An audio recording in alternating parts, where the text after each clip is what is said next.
Madame, Messieurs, bonsoir. Vous êtes nombreux à nous suivre. Vous nous suivez sur Canal Plus 356, vraie version PS Télévision. Nous avons fait des recherches comme promis. Nous vous avions promis de recevoir les candidats gouverneurs, bien sûr, pour savoir qu'est-ce qu'est leur programme, mais aussi les élections des gouverneurs. Et ce soir, nous avons le réel plaisir de vous présenter un fils du pays qui s'appelle Patrick Moukania, que nous disons bonsoir. Bonsoir. Patrick Moukania, nous vous découvrons aujourd'hui. Est-ce que les peuples des Kasaï peuvent savoir qui vous êtes? Vous pouvez parler de vous succinctement. Je m'appelle Patrick, d'ailleurs merci monsieur le journaliste. Je m'appelle Patrick Moukania Mbouyamba. Je suis natif du Congo et je suis du Kasaï. Je suis licencié en droit et en même temps je suis cadre et agent de l'État dans une entreprise, dans un établissement public de la RDC. En même temps, je suis dans cet établissement élu délégué syndical national depuis plus de 5 ans. Le mandat est exercé. Et nous avons aussi un parcours politique que nous ne voulons pas ici repréciser pour ne pas ennuyer notre peuple. Mais nous avons fait école au sein de plusieurs formations politiques et nous pensons avoir désormais l'expérience nécessaire pour prétendre aussi à notre manière de jouer notre partition dans l'établissement d'un Congo prospère. Alors, vous portez aujourd'hui le fardeau d'être candidat du Kasaï. Pourquoi les Kasaï? Le Kasaï, je le précise, le Kasaï oriental.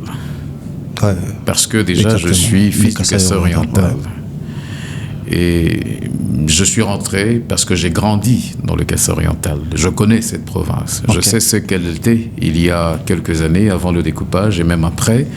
Et je sais lire les souffrances de nos populations à chaque fois que je rentre dans cette province. J'ai vu les années passées et je n'ai pas perçu de la présence publique dans le sens à chercher à améliorer les conditions de vie de ces populations. Étant moi-même fils de cette province, je me suis dit, des aptitudes dont je peux disposer, pourquoi ne pas moi-même concourir à briguer le poste de gouverneur, parce que après 14 ans comme agent public, après 5 ans comme délégué syndical dans cette entreprise-là, je pense avoir désormais les leviers nécessaires pour comprendre la mécanique de gestion publique et donc assurer par mon intervention une possibilité d'apporter cette prospérité que le Kasaï attend et nous entendons le faire. On parlera du Kasaï, mais j'aimerais savoir, et les téléspectateurs veulent savoir, vous avez parlé de vous sans parler de votre parti politique. Êtes-vous indépendant ou d'élu de PES? Pourquoi je le pose? Parce que vous êtes sans ignorer qu'aujourd'hui c'est les tickets. Est-ce que vous êtes d'élu de PES? Parce que nous savons que les Kasaï, c'est les fiefs d'élus de PES par exemple, ou de l'Union Sacrée. Ou, qui vous porte? Qui est derrière Patrick Moukania?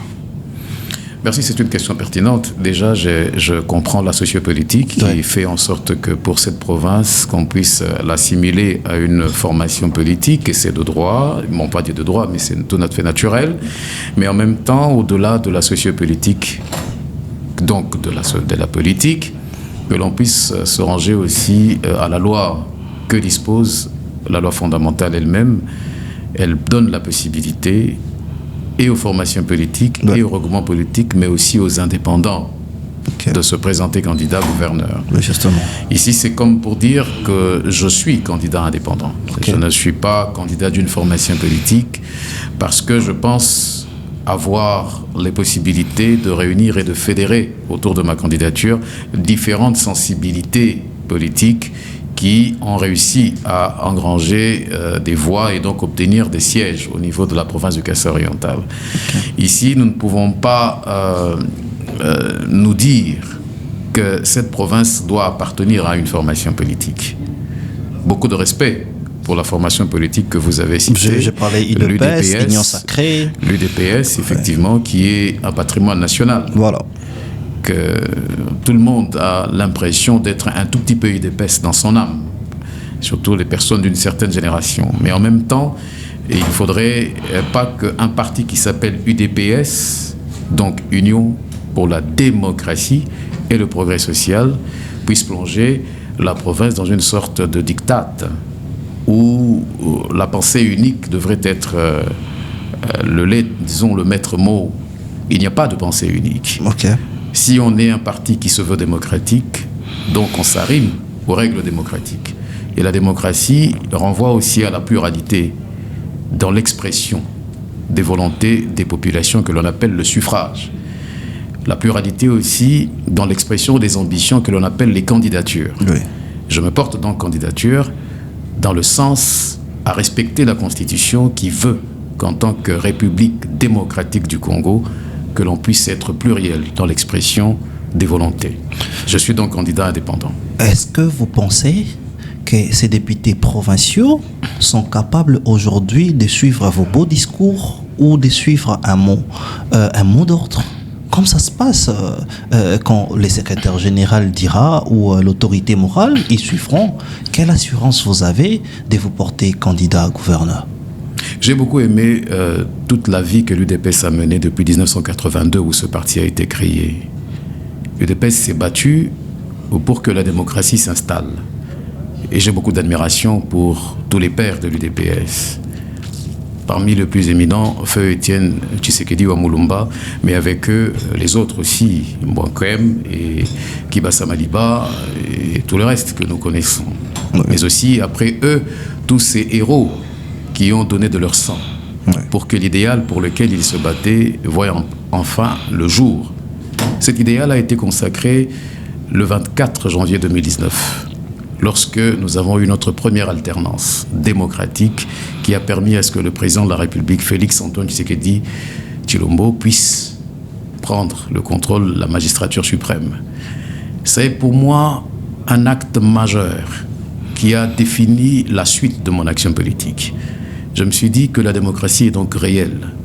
Et tout ce que je puis faire après cette date du 24 janvier 2019, qui a été relayé par l'acte du 20 janvier 2024, où le président a été investi pour la deuxième fois, me montre et me démontre que nous avons le droit d'espérer. Espérer en quoi? Espérer en ce qui a fait que les pères fondateurs de ce pays meurent et versent de leur sang. Il y en a des gens qui sont morts pour qu'on en arrive où nous sommes aujourd'hui. Et nous n'accepterons pas, et ça je peux vous le dire, quelles que soient les intimidations, parce que nous en recevons, nous n'accepterons pas que ce pourquoi le sang a coulé, que ce pourquoi plusieurs sont partis puisse être foulé aux pieds. Et donc, nous ferons en sorte que les libertés fondamentales, les libertés publiques et les droits fondamentaux, entre autres, qui garantissent à chaque citoyen qui s'en pense capable de se porter candidat, de le faire. Et je crois que ça sera à tout l'honneur de l'UDPS. Pour revenir à votre question, les députés. Le mandat du député est, selon la Constitution, pas du tout impératif. Ouais. Le mandat du député n'est pas impératif.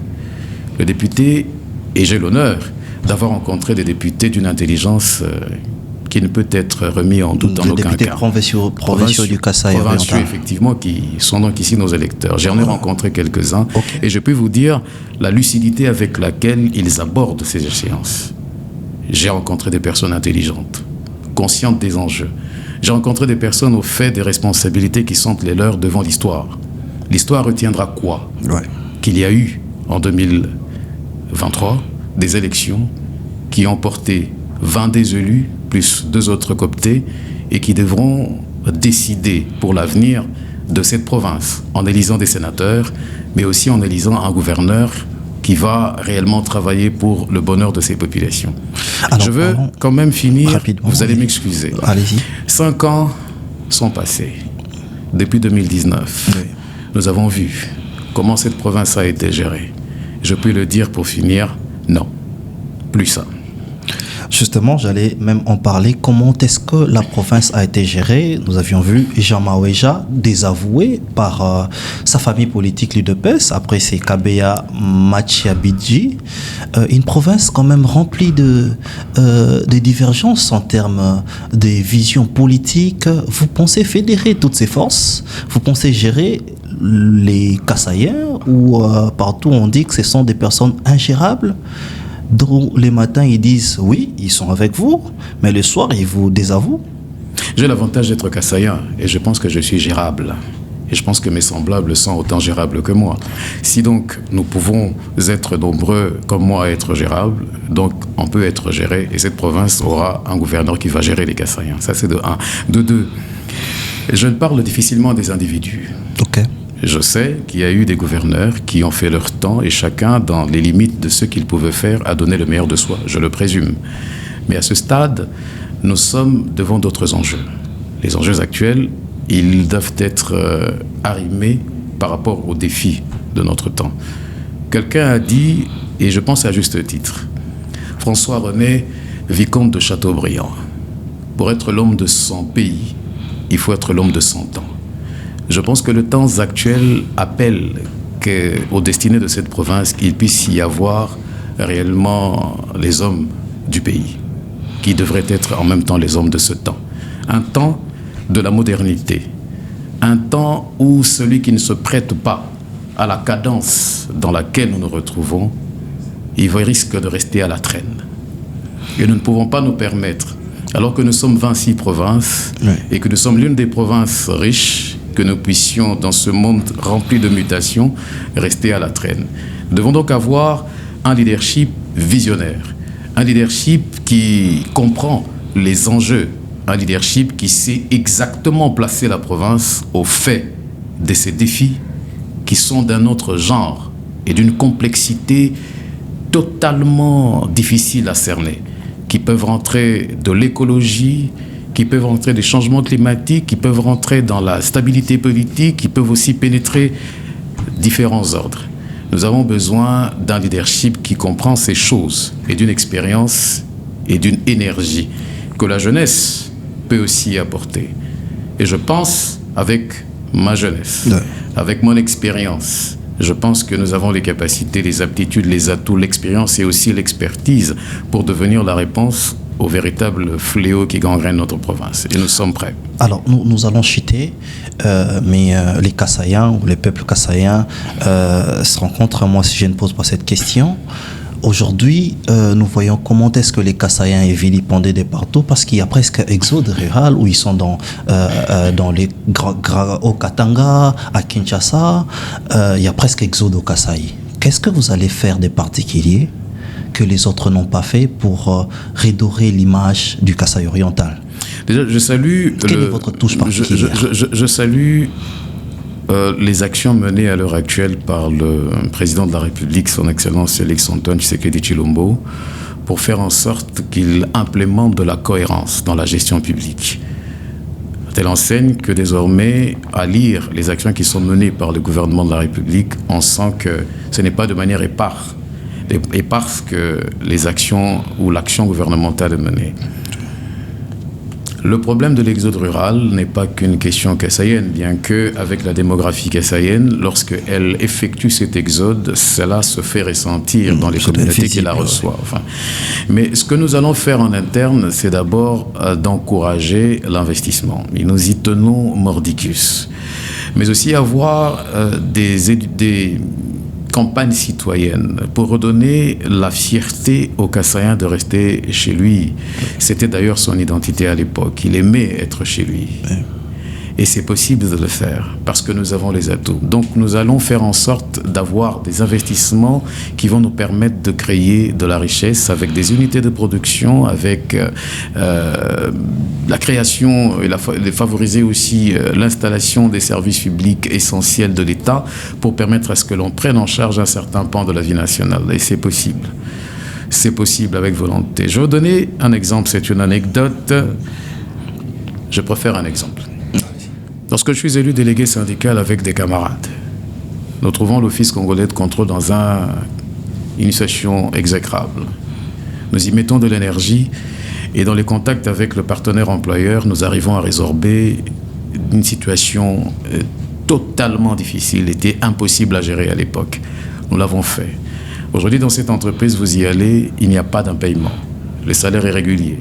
Et nous avons réussi à l'augmenter pratiquement 2 fois. On l'a plus que doublé en 5 ans. Nous l'avons fait avec la volonté, avec la hargne, avec la perspicacité. C'est depuis ce temps que j'ai compris que rien n'est impossible à celui qui croit. Et nous y arrivons. Malheureusement, les temps nous est imparti. Une petite question. Nous avions un peu fouiné sur votre vie. On a compris que vous étiez à l'OCC, délégué syndical. Qui est derrière vous? Est-ce qu'il y a Félix-Antoine Tshisekedi derrière vous? Qui est derrière vous? J'ai beaucoup d'admiration pour le président de la République. Et sincèrement, même avant qu'il devienne président de la République, j'aime son courage, j'admire sa ténacité, mais j'admire aussi son côté démocrate. Un démocrate parce qu'il a grandi dans un moule de démocratie. Je ne pense pas qu'il soit le genre à être derrière X ou Y pour qu'il puisse lui donner une place sur le soleil. Qui est derrière moi? Ouais. Moi d'abord. Je suis derrière moi. Qui est derrière moi? Foncièrement chrétien, je peux dire le Seigneur. Qui est derrière moi? La volonté de servir. Cette volonté de servir est derrière moi. Elle me bouscule, elle me réveille le matin, elle me titille la journée, elle me bouscule la nuit. La volonté de servir est derrière moi. Merci. Merci à vous, chers téléspectateurs. Nous pensons que nous allons élaborer une émission où nous allons même faire des descentes sur terrain dans les Kasaï pour essayer de vous montrer les réalités, mais aussi nous croyons que Patrick Mounkania sera élu gouverneur et nous allons essayer de voir s'il va réaliser ce qu'il dit, parce que nous sommes vraie version, nous sommes dans la recherche, mais nous sommes aussi dans l'investigation. Restez branchés sur nos antennes. Au revoir.